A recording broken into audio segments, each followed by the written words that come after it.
జై గురుదేవ్. ఓం శ్రీ సాయిరామ్. శరీరాన్ని వదిలివేస్తే చాలు.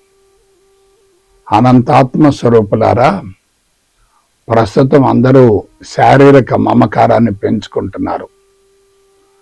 శరీరాన్ని గురించి ఎక్కువగా ఆలోచిస్తున్నారు. శారీరక ఆరోగ్యం కోసం ఆరాటపడుతున్నారు. మనిషిని మరణ భయం నిరంతరం వెంటాడుతూ ఉంటుంది. రుగ్మతల నివారణ కోసం లక్షలు ఖర్చు చేస్తున్నారు. ఖరీదైన వైద్యం కోసం కార్పొరేట్ వైద్యశాలలను ఆశ్రయిస్తున్నారు. అయితే అందరూ గ్రహించవలసిన నగ్న సత్యం ఏమిటంటే, శరీరం ఆరోగ్యంగా ఉండాలంటే దానిని వదిలివేయాలి. దానికి సంపూర్ణ స్వేచ్ఛనివ్వాలి. జీవుడు బలంగా ఉంటే శరీరంతో విడరాని సంబంధం ఏర్పరచుకొని దాని పట్ల వ్యామోహాన్ని పెంచుకుంటాడు. జీవుడు కలుషితమైతే శరీరం రుగ్మతలకు లోనవుతుంది. కాబట్టి శరీరం జీవితాంతం ఆరోగ్యంగా ఉండాలంటే జీవుడు సమూలంగా శుద్ధి కావాలి. శరీరాన్ని శుచిగా, శుభ్రంగా, పవిత్రంగా, ఆరోగ్యంగా ఉంచుకోవాలి. దాని పట్ల ఎటువంటి అభిమానం ఉండకూడదు. ప్రస్తుతం అందరూ శరీరాన్ని సుఖపెట్టే దిశగా జీవిత ప్రణాళికలను రూపొందించుకొని దానిని అన్ని విధాలా బలహీనపరుస్తున్నారు. శరీరం బలహీనపడిందంటే తప్పక దీర్ఘకాలిక రుగ్మతలు సంభవిస్తాయి. దానికి స్వేచ్ఛనిచ్చి వదిలివేయగలిగితే వ్యాధి నిరోధక శక్తి పెరుగుతుంది. అంటువ్యాధులు కానీ దీర్ఘకాలిక రుగ్మతలు కానీ సంభవించే అవకాశమే లేదు. అటువంటి స్థితిని పొందాలంటే పూర్ణ జ్ఞానం అత్యంత ఆవశ్యకం. పూర్ణ జ్ఞానం ద్వారా సూక్ష్మ శరీరంతో కూడిన జీవుడు సమూలంగా శుద్ధి అవుతాడు. అట్టి స్థితిలో శరీరానికి అద్భుతమైన వ్యాధి నిరోధక శక్తి వస్తుంది. కాబట్టి శరీరాన్ని సమూలంగా వదిలివేయడమే సమూల శాశ్వత పరిష్కారం.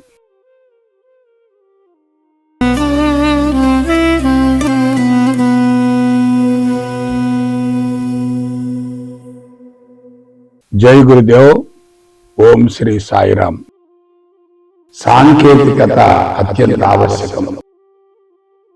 దివ్యాత్మ స్వరూపులారా, ప్రపంచాన్ని పరిరక్షించటం కోసం, ఆదర్శ ప్రపంచ నిర్మాణం కోసం మనమందరం సమిష్టిగా కృషి చేయవలసిన అవసరం ఎంతైనా ఉంది. లేకుంటే సామూహిక పతనం తథ్యం. ప్రస్తుతం మానవ జాతిలో అసహనం, అసంతృప్తి తారాస్థాయికి చేరి అరిషడ్ వర్గాలు ప్రకోపించటం వలన మనిషి సత్యాన్ని గ్రహించలేకపోతున్నాడు.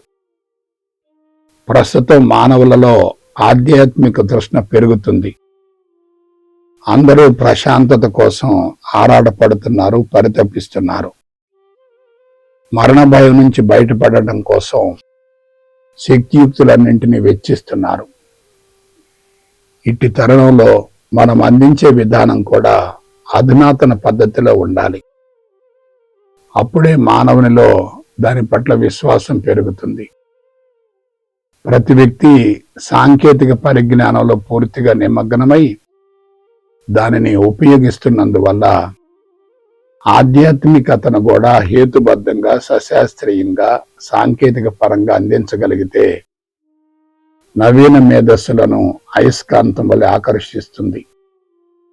పాతకాలపు విధానాలను నవీన మేధస్సులపై బలవంతంగా ప్రయోగించకూడదు. పురాణాలు, ఇతిహాసాలు వంటివన్నీ భగవంతుని గురించి అతిగా వర్ణిస్తూ బాహ్యముఖ ప్రయాణాన్ని పెంచడం వలన అంతరంగాన్ని స్పృశించే అవకాశం లేకుండా పోతుంది. అందువలన మనం తప్పక ఏదో ఒక అధునాతన విధానం కోసం ప్రయత్నించవలసిందే. ఈ విషయంలో ధ్యాన మండలి ఇతర సంస్థల కంటే అన్ని విధాల ముందంజలో ఉన్నదని భావించవచ్చు. సైన్సును, ఆధ్యాత్మికతను సమన్వయం చేసి మనం అందిస్తున్న విధానం కొంతవరకు విజయవంతమైంది. దేనిలోనూ ఇరుక్కుపోకుండా, దేనిని వ్యతిరేకించకుండా సహజత్వంలో జీవించగలిగితే జీవితమే సాధనగా మారుతుంది కదా.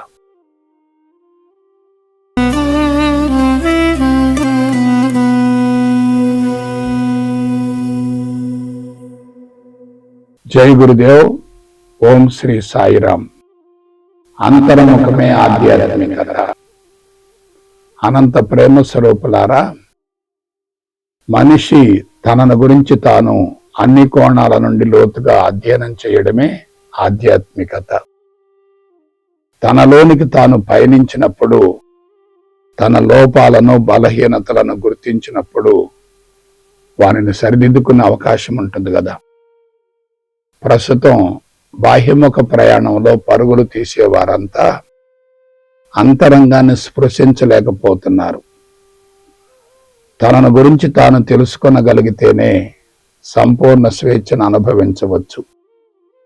అలాగాక ప్రపంచాన్ని గురించి అతిగా, అనవసరంగా, విపరీతంగా ఆలోచించినట్లయితే మోహబంధాలు బలీయమవుతాయి.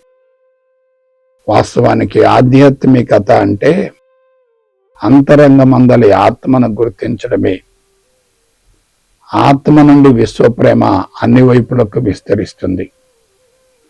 అట్టి స్థితిలో మనిషి ఆనందంగా జీవించగలుగుతాడు.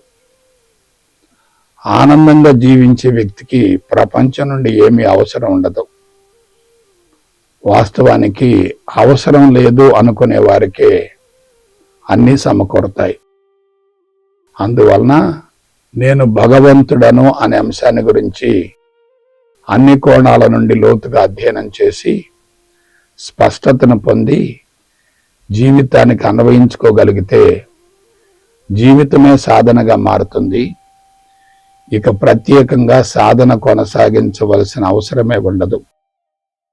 అందువలన బాహ్యముఖ ప్రయాణానికి స్వస్తి పలికి అంతర్ముఖానికి మళ్ళీ చిత్తమందు జన్మ జన్మలుగా నిలబవున్న సంచిత ప్రారబ్ధ కర్మలను కోకటి వేర్లతో సహా తొలగించుకోగలిగితే జీవితం తప్పక సద్వినియోగపడుతుంది, సార్థకమవుతుంది, మధురాతి మధురమవుతుంది. అందువలన అంతరంగంలోనే ఆనందం దాగి ఉందనే నగ్న సత్యాన్ని మరొక జీవితాన్ని అన్ని విధాలా తీర్చిదిద్దుకునే ప్రయత్నంలో అంతర్ముఖాన్ని అవలంబించాలని మనస్ఫూర్తిగా కోరుకుంటున్నాను.